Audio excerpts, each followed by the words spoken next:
Having your own business isn't just about you going, hey, look, I've got a business. It's not that. It's about improving your skill set and how people view you as well. Because as you start to improve what you can do and you build a strong portfolio and get some amazing reviews and testimonials, people are going to want to work with you. And the more the demand goes up, the more you can start charging a little bit higher premium services. But you kind of have to improve your skill set and how people view you. It's so important that you define your business model. Are you going to offer a one-to-one service? So you've got to actually meet your customer face to face. Maybe you're selling a product. Is it going to be something virtual, like you're selling courses or you're doing yoga classes?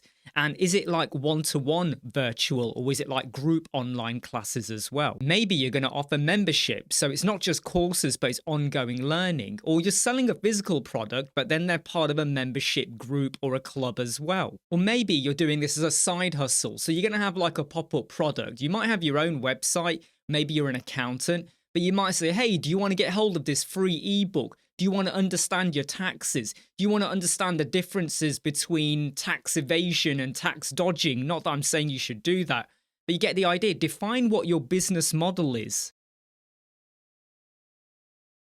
Even when you start to outline what your business models are, you've got to consider how much time can you put into them. How long is it going to take for you to deliver that service? Do you need a team? Can you do it on your own? Have you got the right skill set? Do you need to invest in other tools or resources to help you out? So look at everything you could offer, one-to-one, physical products, classes, clubs, whatever, and then go, right, how much time is needed? What are the resources? Can I do it? And if you feel like you can't do it, maybe you need to rethink your business model and your offerings. Signature offerings are so overlooked by web designers and lots of business companies. You're going to be offering something that other people do as well. Hey, I want a website. Hey, I want to buy trainers. Hey, I want to buy some fruit and veg. There's going to be loads of other businesses that already do that. So what makes you different? What are you offering that's going to make them stand up? And often what you don't want to say is, hey, I design websites, or we will build a website for $500 or whatever. You don't want to be saying that. You want to be saying what they will get out of it. So how is this going to help them in terms of engagement or conversion? How is this going to help them get sales? How is this going to help them get found and get more customers? So try and elaborate more on what you are offering and make it stand out. The key part of any business is actually making sales. And what you want to think about is a sales funnel.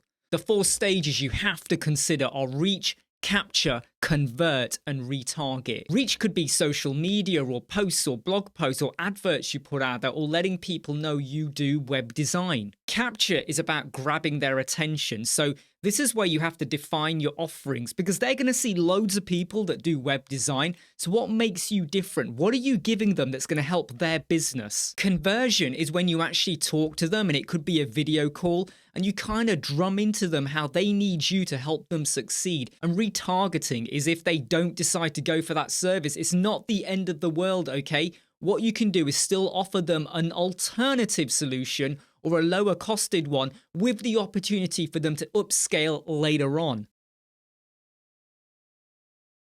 Always have a pricing ladder when you're defining your services or offerings to a customer. Think of a car garage. You go and buy a car and you'll have the basic model.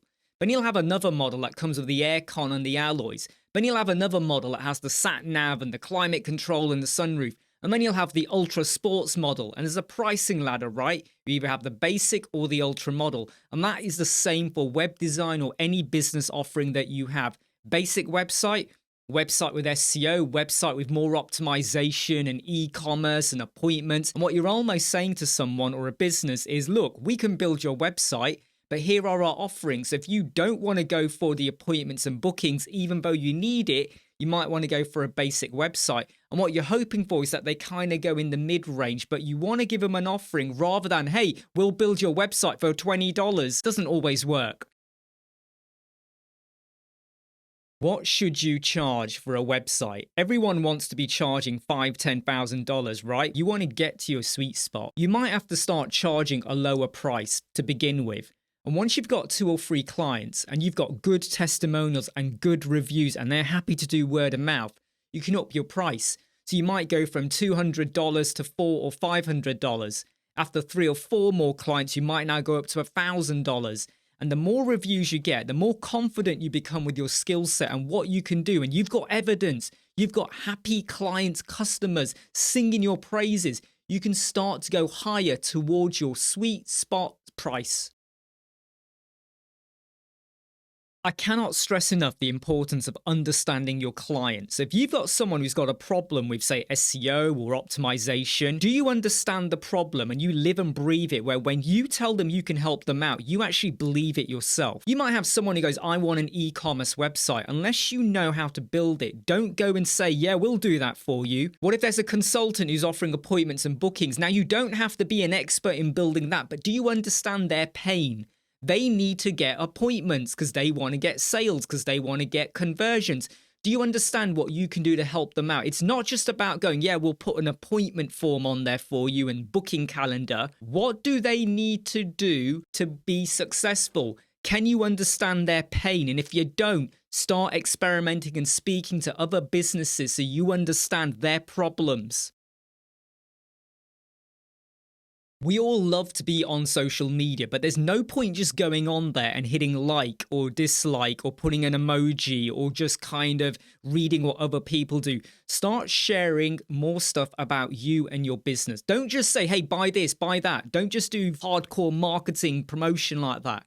What you really want to be doing is sharing what you're doing with your business. How successful is it? What are you doing with new clients? What new services are you offering? But also tell us about the problems you're having and how you've resolved them as well. But the biggest thing you need to do on Facebook and LinkedIn and other places is join groups and communities that fit your business niche or the area where you're building websites and start engaging. I cannot stress this enough.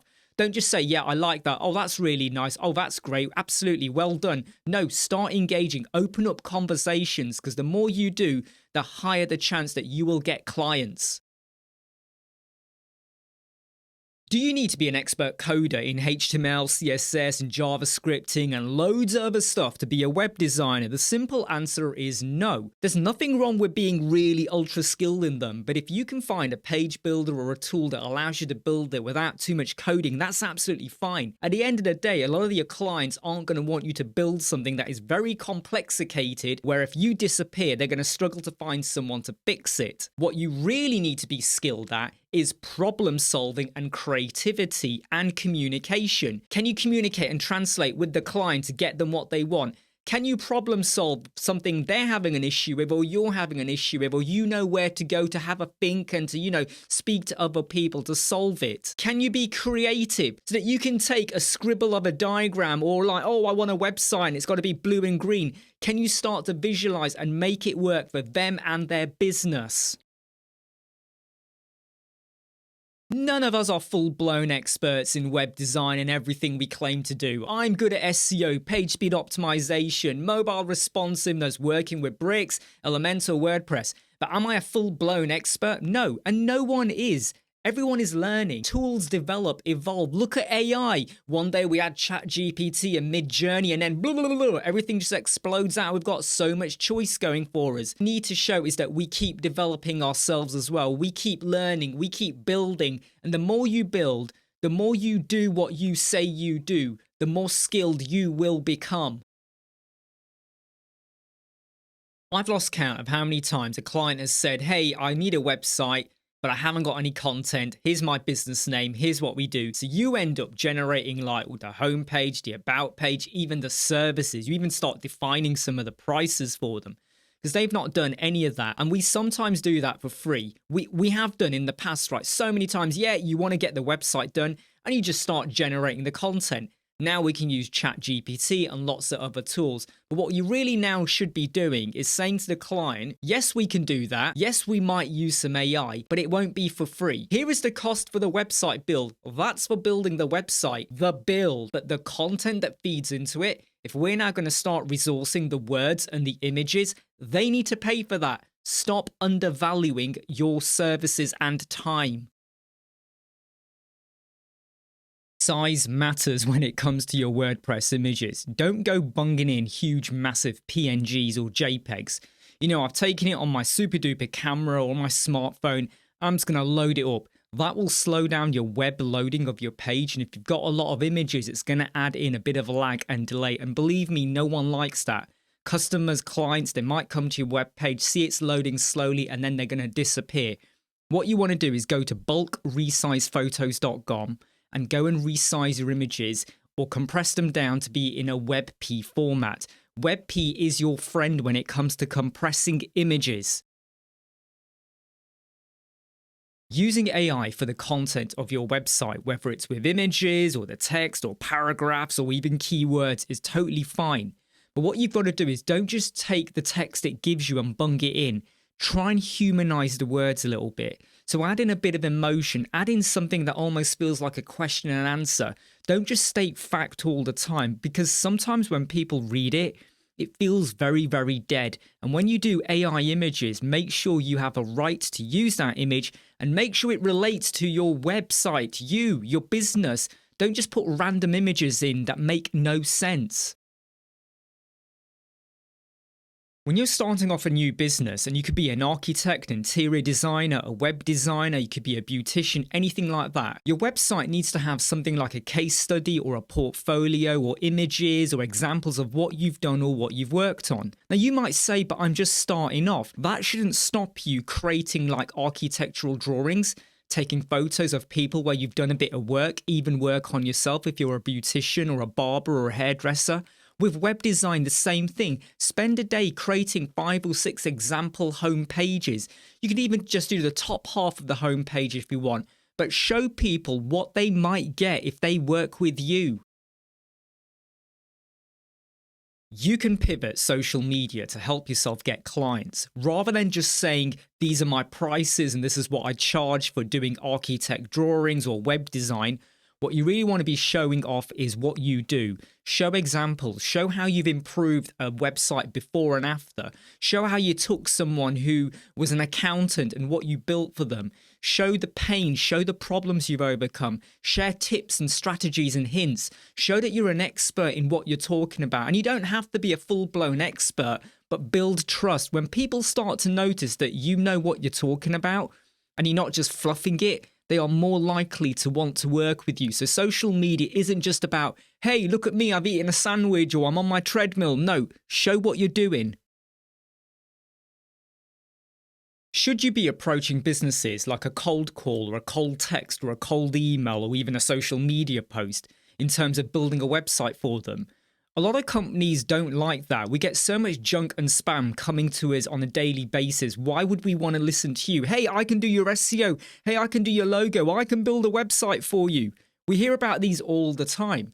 But what you really want to do is talk to them. So analyze their website. Where are they on Google? Have they got a website or not? If they are, how do they sit against their competitors? Does the website look dated? And when you email them, give them an example of what you can do for them in terms of, we could rebrand your website, we could redo XYZ, but give them visual examples so they know that you're not just sending them a spammy template style email which is going out to 1 million companies. Should you build free websites? If you're just starting off and you might help out a friend or a family, which can be a recipe for disaster when it's someone closely related to you, or for a charity or a community of interest, that could open doors for you. So it might be that if you do a really good job for them, there might be referrals, there might be testimonials, they might be part of a network and they're going to say, hey, look at my website I just got built. Imran from Web Squadron did it. And they might tell other people and they might come to you. However, you do have to draw a line, okay? You can't build free websites forever. And if you were going to build a free website, make sure you can get it done and dusted within a few days. Don't spend a week or two, because that's a lot of lost time. This is how you increase word of mouth referrals. You incentivize them. So when you've built a website for a client, or maybe you've given someone a proposal or you're just speaking to them, let them know that if they refer someone to you, and a website is built, you will pay them $100 maybe. Don't just say 10%, because 10% could be 10% of what? 10% of $10? Well, that's only $1. That's not worth much. But if you start saying to people, if you refer to me and that leads to an actual website being built, I'm going to pay you $100, and that's unlimited. So the more people you refer to me, you keep pocketing $100. People listen to that. When you're sorting out the proposals for a client, you don't want to give away too much information for free. So they want a website. You don't want to now start telling them every single plugin, every single license, every single method, exactly what you're going to integrate with, every tip and trick and hint, everything that you're going to basically be doing. Because they could take that information and go elsewhere and go, hey, can you do this for a cheaper price? And they don't owe you anything. That's it. They're gone. What you kind of want to do is build that trust and get them to understand that you know their pain points and what you can do for them. You can give them a rough example, a rough price, but when they want to know the details and a proper costed proposal, do that in a discovery call and charge for that, because this is your time. And if you don't start charging for stuff like this, you're going to be giving away loads of time for free. The greatest change that we made to our proposals many years ago was to give our prospective clients an itemized proposal. So we break everything down line by line. So we're telling them what we're adding, what we're going to build in terms of blog, WooCommerce, anything like that. Were there any licenses? How we were going to do the SEO? And against every single item, we then added in the price. Now, why is this really, really good? Because it feels like a lot of extra work. Why can't you just say this website will cost $10,000? Because if the client feels like they can't afford that and their budget is $5,000, my price is my price. I'm not going to start haggling. But if you want to knock things off to get it down to $5,000, they can do that. But at least they know what they're paying for and what I'm doing. Want to know my secret on closing deals? It's really simple. When we do a proposal, not only do we give them an itemized breakdown of the cost, the secret to our closing is that we give them free bits of advice about SEO, how they can help themselves out on social media, how they need to strategize a bit, how they need to compare themselves to other competitors, how they need to get their friends and family to help them by visiting their website, by searching for it. And when you start to give away lots of free advice like that, and it doesn't take long, the client might look at it and go, well, I've got 5 proposals here, different prices, but this one has gone and given us a little bit more. You will not believe what I'm going to say about what to do when you've given a proposal to a client, but they've not replied to you. Do you know what I do? I don't chase. I even let the client know, by the way, if you don't like this proposal or what I'm advising you to do, you don't need to come back to me. You don't need to contact me. You don't need to say, sorry, I'm going elsewhere. You don't need to do any of that. I am not going to chase you or harass you. You're in control of this contract or this project. You choose who you want to work with. I would love to work with you, but don't worry about me harassing you. I don't force it upon them. I want them to feel like they're in control. And if they then come back to me, I know they're serious. There's many ways a client can pay you. They could pay for it all up front, the website design project, say 100%, or they could pay it all at the end. I like to get 50% at the start, and that's going to cover the bulk of the project, and also it means that we're both committed to one another and I know they're ready to go, and 50% at the end. By the way, I don't like to take the 50% deposit until I know we've got the images and the wording sorted out, or are they going to pay me to go and use ChatGPT to generate it? I like to know that when they pay the deposit 24 hours before we start, okay? So they pay it and then the next day we start. I don't want them to pay and we're waiting 3 or 4 weeks for their content to arrive. And also, I don't want them to say, well, I'm going to pay at the end, because they might take the design and run off. So 50% at the start, 50 at the end. So many website contracts tell us about what's going to be done in terms of we're going to do the homepage, we're going to build the shop, the contact page, install your WordPress, etc. But what is often missing is the what, the when, the how, and who. Don't just say the homepage is going to be built. You might want to detail who is doing that. Define where does their responsibility come in as well. So we're going to build your homepage. This is when we're going to do it. This is how we're going to do it. And do I now need the client to sign off, or do I need some input from them? You want to kind of start to make clear what all of those details are, because it also helps when it comes to doing a web design proposal, because you're not just saying, here's what we're doing. You're now giving them a bit more spiel about the benefits of it. Oh, sorry, just checking the time. Look, when you do a web design proposal, start thinking about your timeline, okay? Don't just say we're going to do your homepage and all of these items. Start defining the start and the end date. And this is so important, not just for you, but also for the client, so they know when the project will end.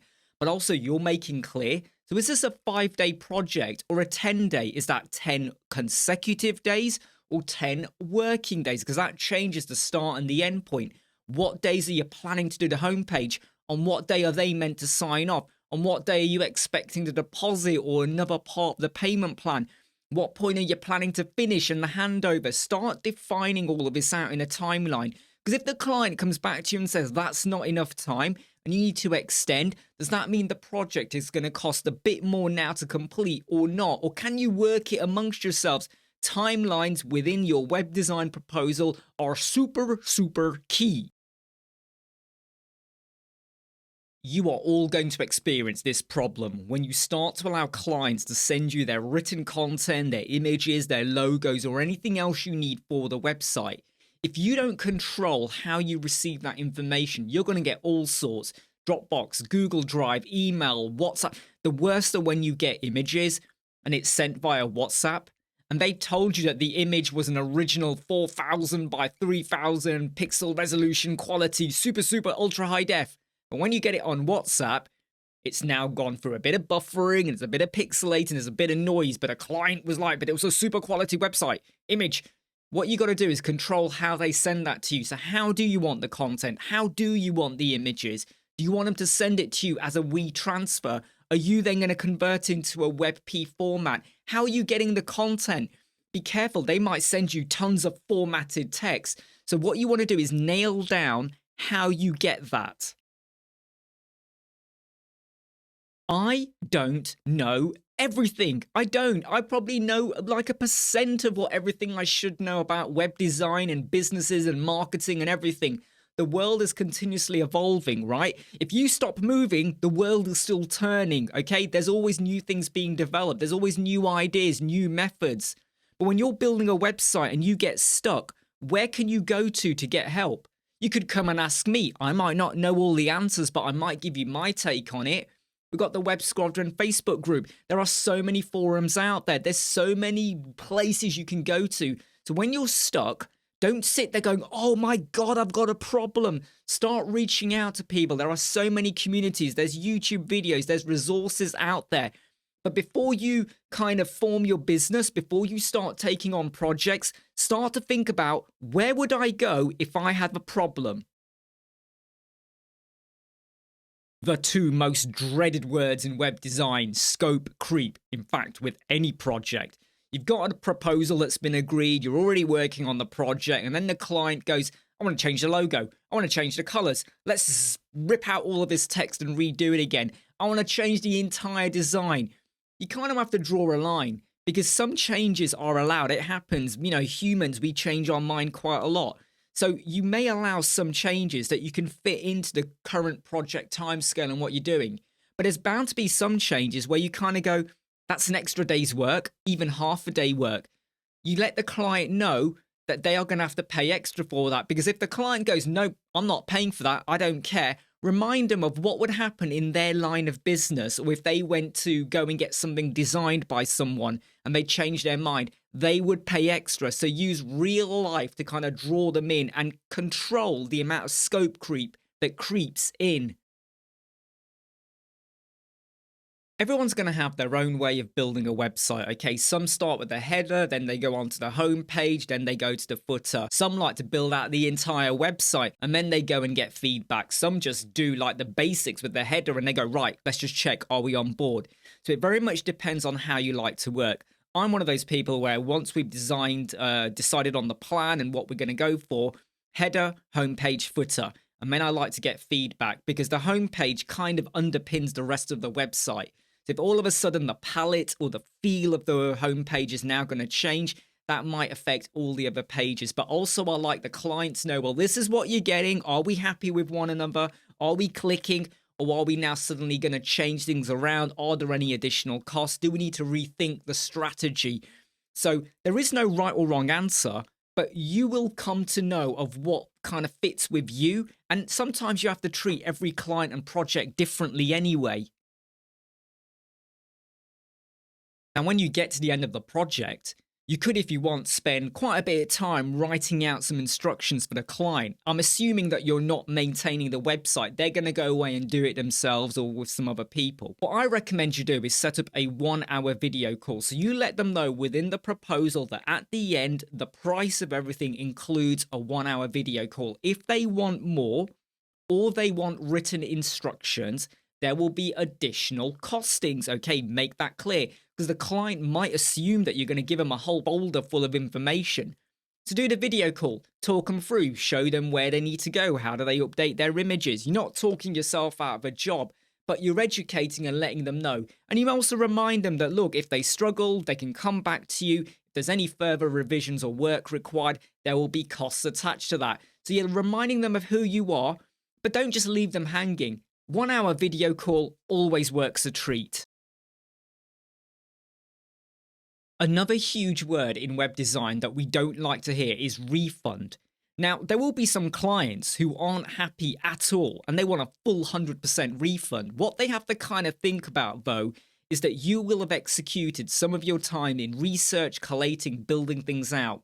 And this is where you really want to think about your payment plans and how you get paid. 50% up front, 50 at the end. Or are you going to say that regular stages there is upfront payment? So if suddenly they go, right, we now got to the bit where we're building the homepage and now they're not happy, well, they already paid for the discovery call. They paid for you to go and collate information. That isn't, you can't get a refund on that, okay? Because that is time that you've put out there. So even with web design, some people may request a refund, but what you've really got to think about is, do they deserve a full refund, or do you have to now kind of negotiate and talk to them about the fact that, well, you have provided a service, so they might only get a cut of that.